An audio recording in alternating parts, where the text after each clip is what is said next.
You will hear a number of different recordings and you'll have to answer questions on what you hear. There will be time for you to read the instructions and questions, and you'll have a chance to check your work. All the recordings will be played once only. The test is in 4 sections. At the end of the test, you will be given 10 minutes to transfer your answers to an answer sheet. Now turn to Section 1. Section 1. You will hear a telephone conversation about booking a venue for a private event. You have 30 seconds to look at questions 1 to 10.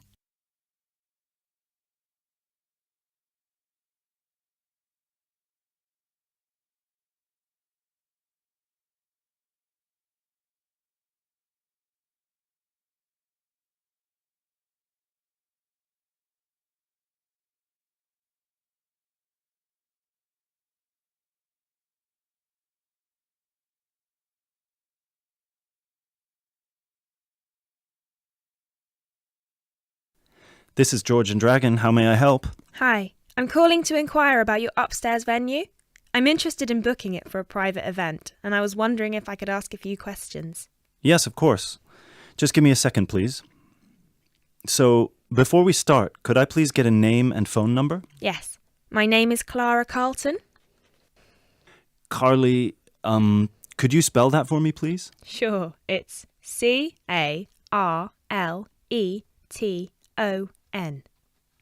And the phone number? Well, I'm going to give you my work number as I'm booking the venue for a work event. Right. So it's 020-8322-1479. Great. So, what would you like to know? Well, I saw on your website that the price can be from £20 per hour, so I would like to get an exact quote if possible. Well, the price depends on the type of event, the date, and the number of people, and whether we will be providing food as well. Oh, it's for a retirement party for one of my colleagues. Okay. And for which date is that? Well, we were thinking next Tuesday, the 31st of May. Okay. Oh, I'm sorry, but the venue's already booked that day. We're free on Monday and Wednesday, if that would suit you. Well, Wednesday's no good, because the gentleman who's retiring will be gone by then. But Monday works just as fine. Great. You'll get a cheaper rate for Monday, too. Excellent. And how many people will there be? Well, at the moment it's supposed to be 16, but it might go up to 17. We're waiting for one of our co-workers to confirm whether they'll be available that night or not. The boardroom in the venue only has space for 15 people, I'm afraid. We've got enough standing room for about 15 extra people. Is that all right? Oh, I'm sure it will be fine. We won't be sitting down much anyway. Would it be possible to provide 2 extra chairs just in case, though? Yes, of course. Great. And finally, will you be needing us to provide food as well? Well, we'll be bringing the cake, but I imagine that yes, we will be ordering some food as well. What are your options for nibbles? Well, we've got quite a vast selection depending on which type of menu you're interested in. We've got meat-based tapas, as well as some vegetarian and vegan options, and we've also got some sharers. Well, as far as I know, none of us are vegans, so I don't think we'll be needing that. Some meat-based and vegetarian options would be great, though. Would you like me to talk you through them, or...? Well, you do have the menu online, right? Yeah, you can find it on our website. The only thing is that a couple of options have been removed and replaced with new ones, and we haven't had the chance to update it online yet. Okay, let me just pull it up on my screen. Just a second. All right. So, in the meat-based food section, the dishes that have been discontinued are the mini fajitas and the pulled pork bruschetta. Oh, that's a shame. The pulled pork bruschetta looked really nice. Yeah, but we've replaced them with 2 new really popular dishes. We've got a trio of sliders, which is 3 mini burgers, made one each with chicken, beef, and pulled pork, and we've also got ham and cheese croquettes. Oh, that sounds nice. So I'll have 7 of the mini burgers then. I see you've also got vegetarian croquettes. Are they still in the menu? Yeah, we've got the vegetable croquette and the potato croquette. And how many croquettes are there in each dish? The vegetable one is 5, the potato one is 4. Okay, so I'll have 2 of the vegetable croquettes, and I'll also have 2 of the ham and cheese ones, please. Great. Anything else? Well, I don't know. It all looks so nice. What would you recommend? Well, what I would recommend is the simmered squid. It's slow cooked in wine and served with potatoes. I'd also recommend the hummus platters. Our chef actually makes his own hummus, and it's one of our most popular sharers. And of course, all of our salads, especially the Caesar salad. We're famous for them. Right. So I'll go for 5 hummus platters. Or should I get 6? No. You know what? 5 is just fine. I won't be having any of the squid. It sounds lovely, but I'm just not sure how popular it would be with my colleagues. Yeah, fair enough. And finally, 1 Caesar salad and 1 vegetarian, the goat's cheese one. Great. And just for the final question, for how many hours would you be booking the venue? Well, we'd be arriving straight after work, so somewhere around 7 p.m, and I'd expect we'd need it until at least 9 p.m, maybe even 10 p.m, so... So 3 hours? Well, probably, but let's make it 4 just in case. Right. Great. So just give me a minute and I'll get back to you with a quote, all right? Yes, of course. Hi. So I spoke to my manager, and the total with the food and a drink starter for 17 people would come up to £318.95. Okay. But he'd be happy to offer you a 5% discount, which would bring the total down to just £303. And that includes a pint of any beer, a glass of wine, or fizzy drink for each person. Okay, that sounds reasonable enough. Let's go for it. Right. So I would just need a deposit of... That is the end of section 1. You now have half a minute to check your answers.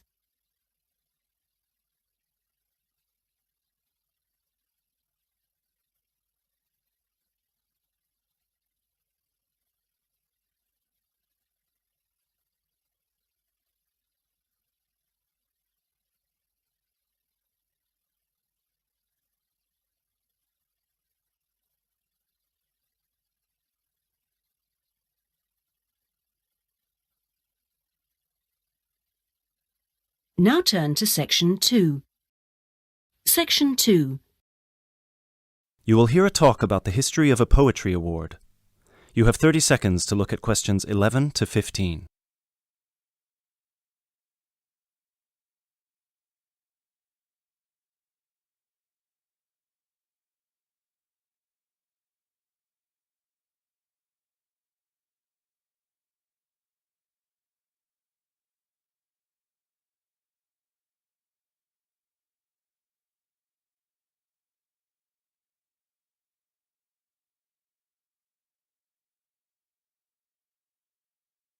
Hello everyone, and welcome to this year's award ceremony for the Antonia Watson Memorial Poetry Award.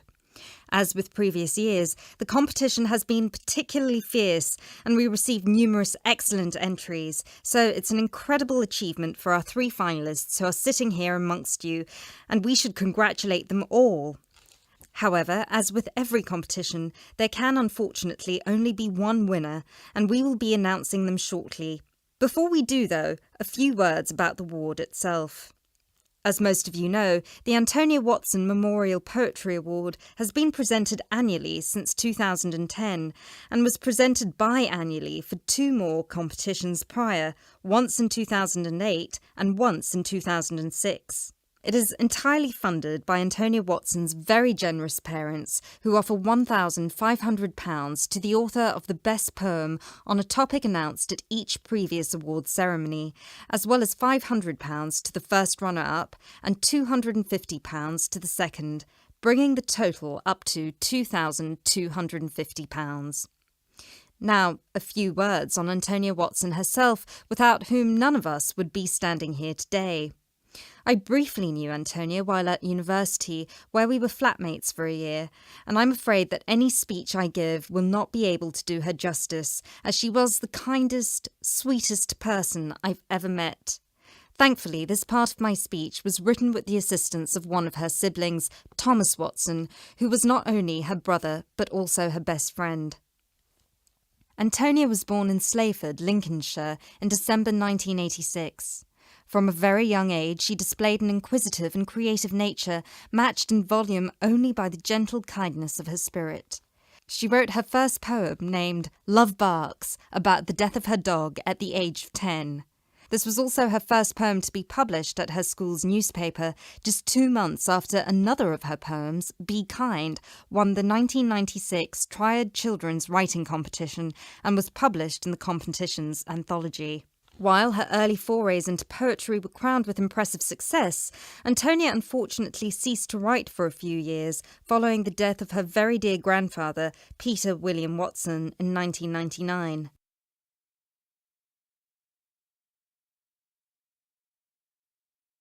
You now have 30 seconds to look at questions 16 to 18.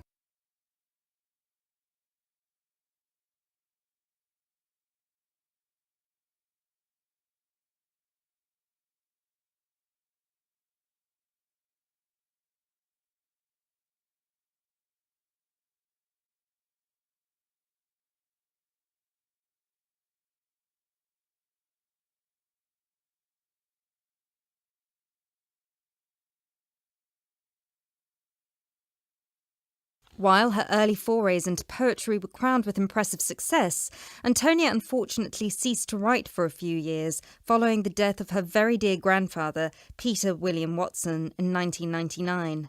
Despite her writer's block, however, her artistic nature didn't lie dormant during the next 4 years.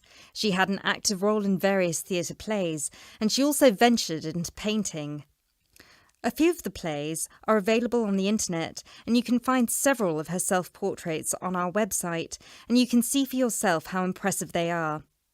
But poetry, of course, remained her passion even then, which is why in 2003 she resumed writing, and her next poem, The War on Both Sides, was published in her college's journal. At the age of 18, Antonia moved to Sheffield to study English literature at the University of Sheffield. This is where she and I met, spending a whole year in adjacent rooms in a flat in central Sheffield. This is also where I met her good-natured, generous parents, Mr. and Mrs. Watson, who came to visit her regularly and always treated me like a daughter as well. Antonia and I grew very close during that period, and while we ran in different circles, we always found time for each other every week. Antonia self-published one collection of poems in August 2005. It was named Burning Stars, after the poem on page 16, which is also the date of her birthday. It was an immediate success amongst her peers at the University of Sheffield, and it was so cherished by her English literature classmates specifically that it had attracted the attention of one of her lecturers, who put her in touch with a literary agent. She had been due to begin working on her second collection right before her tragic passing in a car accident just 5 days before her 19th birthday in December 2005. You now have 30 seconds to look at questions 19 to 20.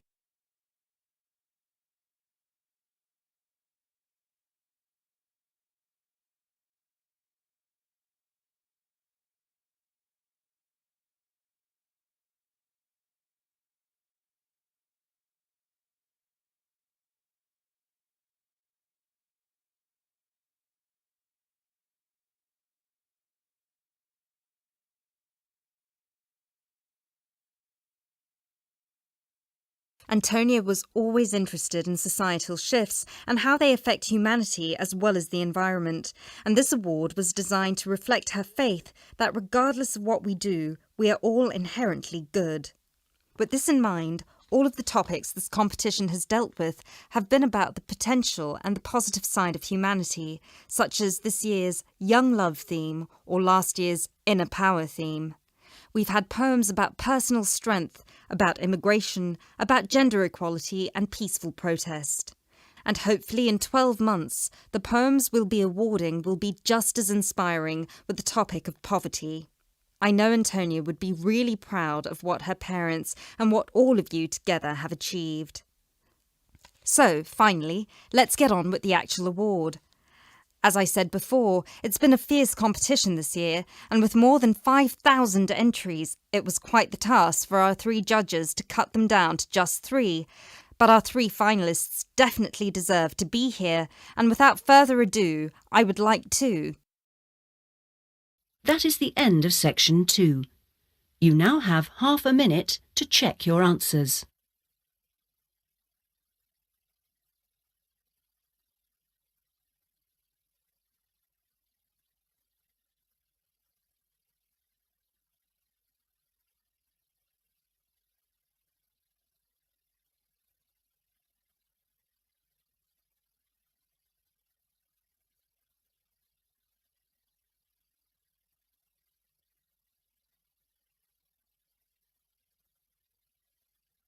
Now turn to Section 3.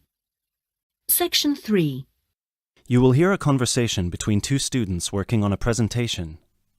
You have 30 seconds to look at questions 21 to 24.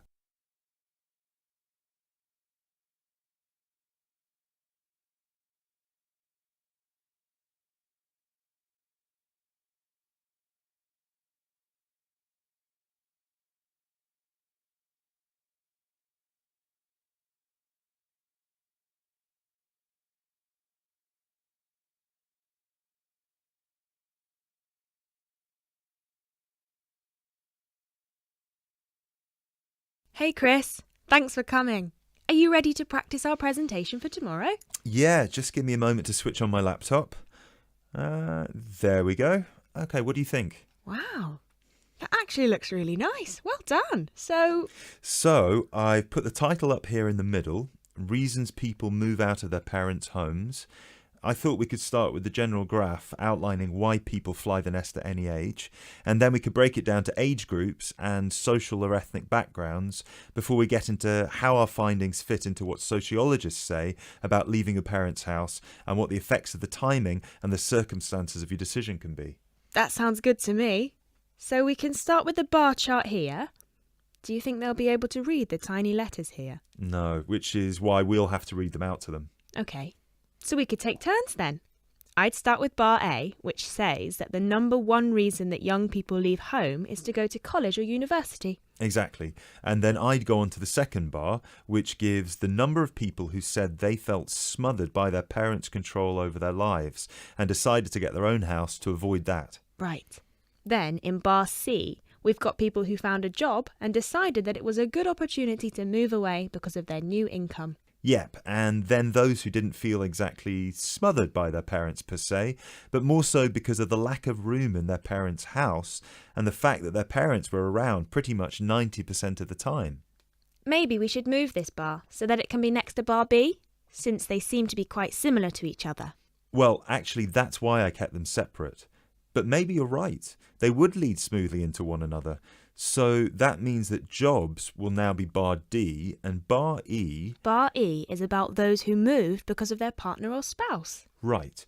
And then at the end, we've got those who are pushed to leave by their parents and those who left because of a conflict at home. I guess at this point we should mention that, as expected, we had almost 0 people reply that they left home because of emancipation or abuse, despite the fact that our study was conducted anonymously. Probably because the participants didn't feel confident enough to share such private details with us.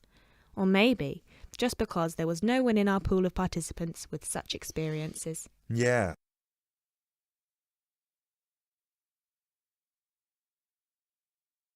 You now have 30 seconds to look at questions 25 to 29.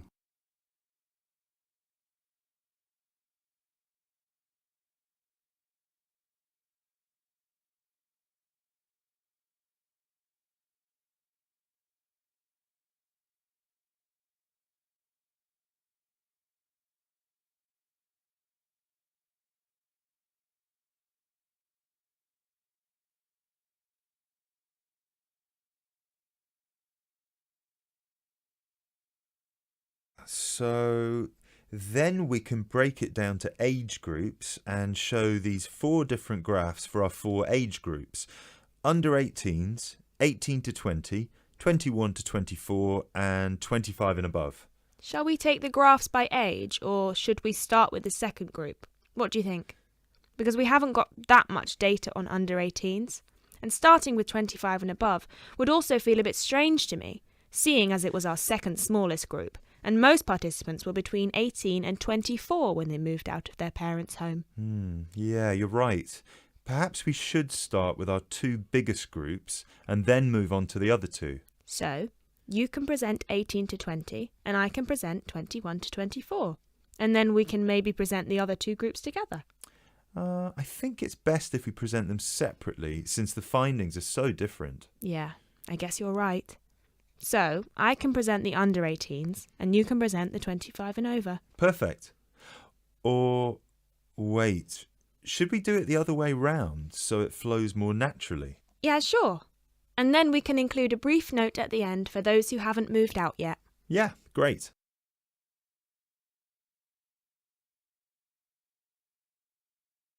You now have 30 seconds to look at question 30.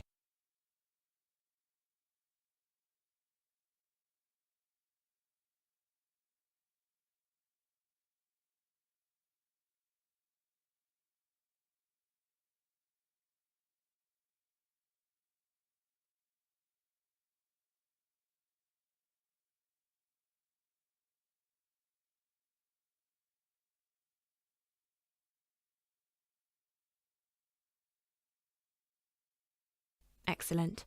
So, then we can move on to the final chart before we get to the bibliography and explain what they said they found difficult when they moved out. Yeah, so we can say the biggest issue for everyone was finding a place to live, especially for those who didn't have a guarantor or didn't live in a student hall of residence. Yes, and that 30% of the participants also experienced some financial problems in the beginning, with bills and rent and food and everything. Right. Then an even larger number reported that they didn't expect to miss their family that much, but ended up visiting their parents' home often just to see them and spend some time with them. Although, we should probably cut that number down a notch to exclude those who went back home just so their parents could cook and do their laundry for them. Yeah, sure. Anyway, then we should finish off with the final issue, which was flatmates. Oh yeah, so we should say that a whopping 67% complained about the people they had to live with, and that they were often dirty and inconsiderate. Right. Great. So then we can move on to how our findings fit into... That is the end of section 3. You now have half a minute to check your answers.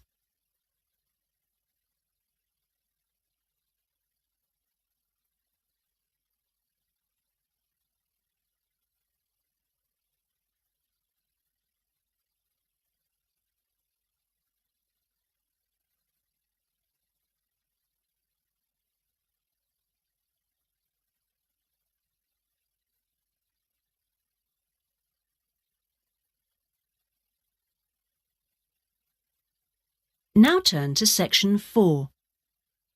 Section 4. You will hear a biology lecture about tuberlaria. You have 30 seconds to look at questions 31 to 33.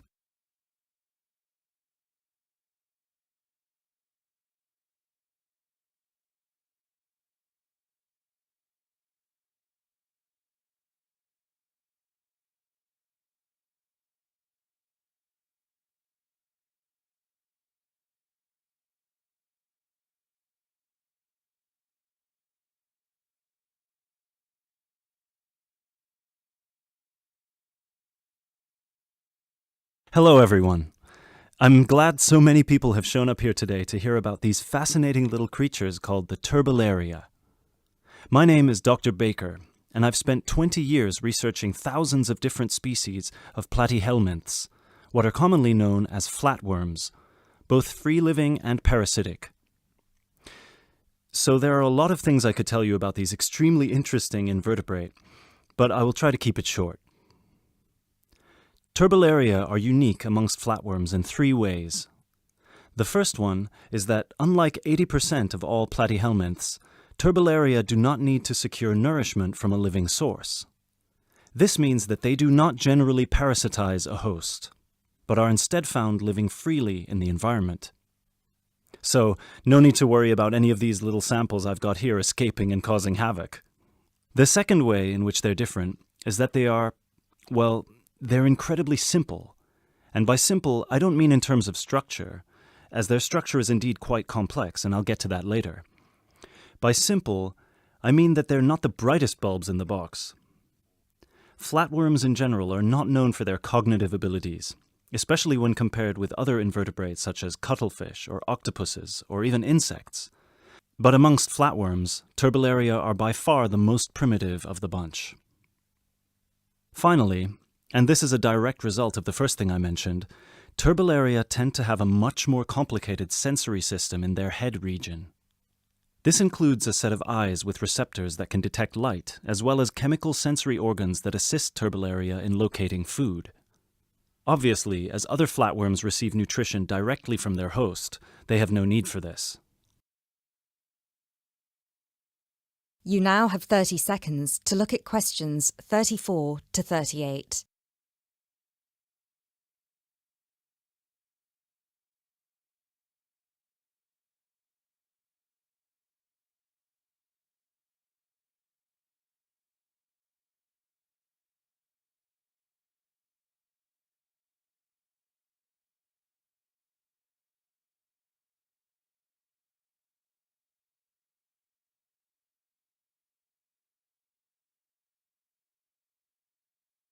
Despite these three differences, however, Turbellaria are quite similar to other flatworms in all sorts of other ways. First of all, as their name suggests, they're incredibly flat, which allows them to hide under stones. They're symmetrical on both sides, and they don't have a body cavity. They also don't have any specialized respiratory, skeletal, and circulatory systems. What they do have, however, and this is what I meant when I referenced their structure before, is three layers known as the endoderm, the mesoderm, and the ectoderm, as well as a head region where their brain and sense organs are located, and a spongy connective tissue that fills all the space between their organs. Finally, like most species of flatworms, they're hermaphrodites. This means that a single flatworm has a set of each gender.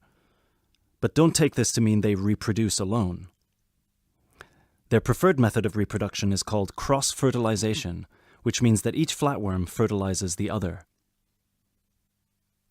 I mentioned before that most flatworms need a host, but Turbellaria feed from the environment. So what do they feed on? Most Turbellaria can be found either in fresh or salt water, and they feed on small insects, microscopic matter, and crustaceans. They will pretty much eat anything they find. They have no preference on whether their food is living or dead. Also, and this is the most remarkable part about their eating habits, if they ever find themselves in a situation where food is scarce, they might also feed on themselves. That's right, they'll start eating their own body, starting with the least essential muscles and organs and working their way up. They will shrink in size until they're able to find food again, at which point they'll begin to regenerate everything they've lost.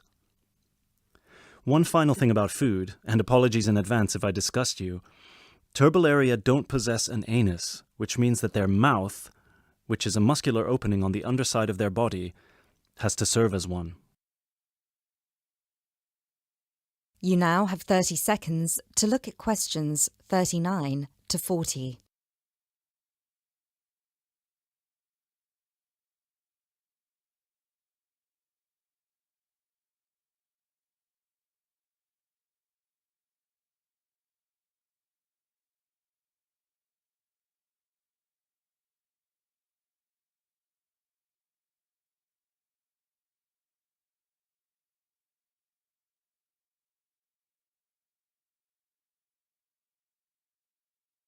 Before I finish this presentation, one more thing you've probably heard before but weren't sure if it was a myth or not. I mentioned already that Turbellaria can reproduce on their own, but there's a second method they can use, which is known as fission. Now, as a child, you were probably told that if you cut a worm in half, it will grow into 2 new worms. That's not entirely true, but flatworms are not worms exactly, and they do have the ability to regenerate by splitting into 2, perhaps even more smaller parts, at which point each part regrows the missing organs and becomes a brand new Turbellarian. Now this is extremely important for us, and this is how I'd like to close this presentation. Because their ability to regenerate endlessly makes them virtually immortal, and it might open pathways to regeneration in human cells or slowing the human aging process, which is why scientists like myself have been studying these unique creatures, hoping to get some answers. Thank you for listening, and please come along to see me and my samples if you have any further questions. That is the end of section 4. You now have half a minute to check your answers.